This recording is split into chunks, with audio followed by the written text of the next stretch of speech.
ሰላም ወደ ዛሬው ጥልቅ ትንታኔያችን እንኳን በደህና መጣችሁ። ዛሬ ማክሰኞ ማርች 24 2026 ነው። አዎ እና ወደ ዋናው ጉዳያችን ከመግባታችን በፊት አዲሱን ድረገጻችንን ማስተዋወቅ እንፈልጋለን። ልክ ነህ። የዛሬውን ትንታኔ ጨምሮ ሙሉ ይዘቶቻችንን እንዲሁም ለተለያዩ ፕሮጀክቶች አጋዥ የሚሆኑ የተለዩ ሪፖርቶችና ሰነዶችን በአዲሱ ዌብሳይታችን ማለቴ www.samael.inc ላይ ማግኘት ይቻላል። አዎ ያው መረጃዎቹን በቀላሉ ማግኘት እንዲቻል ነው። ዝግጅታችንም በስፖቲፋይ፣ አፕል ፖድካስት፣ አማዞን ሚውዚክ፣ ካስትሮ፣ ፖድቢን እና ኦዲብል ላይ ይገኛል። እንግዲህ ወደ ዛሬው ርዕስ ስንገባ አንድ እጅግ ውጥረት በነገሰበት የእግር ኳስ ጨዋታ ላይ ሙሉ በሙሉ ገለልተኛ የነበረው ዳኛ በድንገት የአንዱን ቡድን ማሊያ ለብሶ ሜዳ ውስጥ ገብቶ መጫወት ጀመረ ቢባል ማለቴ ያ ሙሉ በሙሉ የጨዋታውን ሕግጋት ከመሰረቱ የሚንድ ነው የሚሆነው። በትክክል እና ዛሬ የምንመለከተው ይሄንን ነው።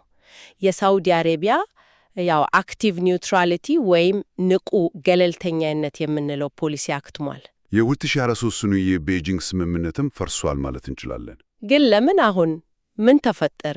ዋናው መነሻው ማለት የቅርብ ጊዜው ወታደራዊ እርምጃ ነው። ኢራን በሳውዲ ምስራቃዊ ግዛት እና በዋና ከተማዋ ሪያድ ላይ በሌሊት የድሮን እና የሚሳይል ጥቃት ፈጽማለች። አንዴ የሌሊት ጥቃት ያውም ሪያድ ላይ? አዎ በትክክል። ይህንን ተከትሎ ነው እንግዲህ ሳውዲ አረቢያ ያንን ገለልተኛ ዳኝነቷን ወደ ጎን የተወችው።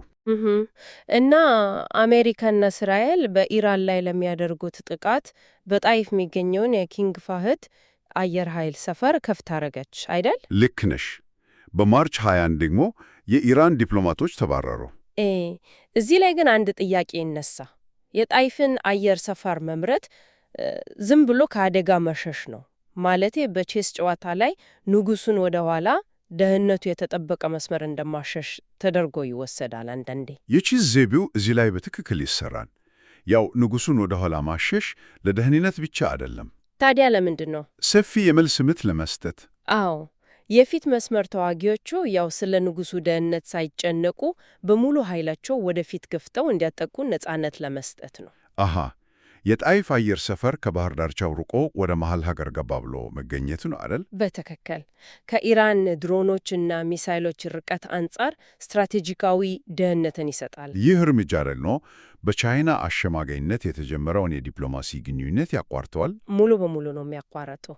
እዚህ ላይ ትልቁ መገለጥ ያው ንቁ ገለልተኛነት የሚባለው ነገር በእርግጥም ሰላም ፍለጋ እንዳልነበር ነው። ማለቴ አንደኛው ወገን ቀይ መስመር እስኪያልፍ ድረስ የሚደረግ ስትራቴጂክ የጠበቃ ጊዜ ነበር ማለት ነው። አዎ ልክ ነሽ።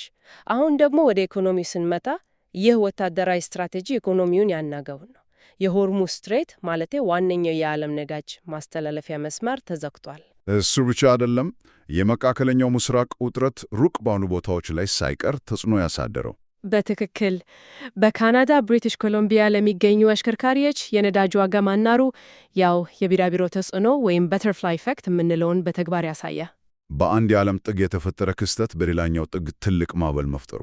ታዲያ በዚህ መሃል አሜሪካ የ5 ቀናት የኢነርጂ ረፍት አውጃለች። ይህ የ5 ቀን ረፍት በእርግጥ ገበያውን ለማረጋጋት ነው? አይደለም።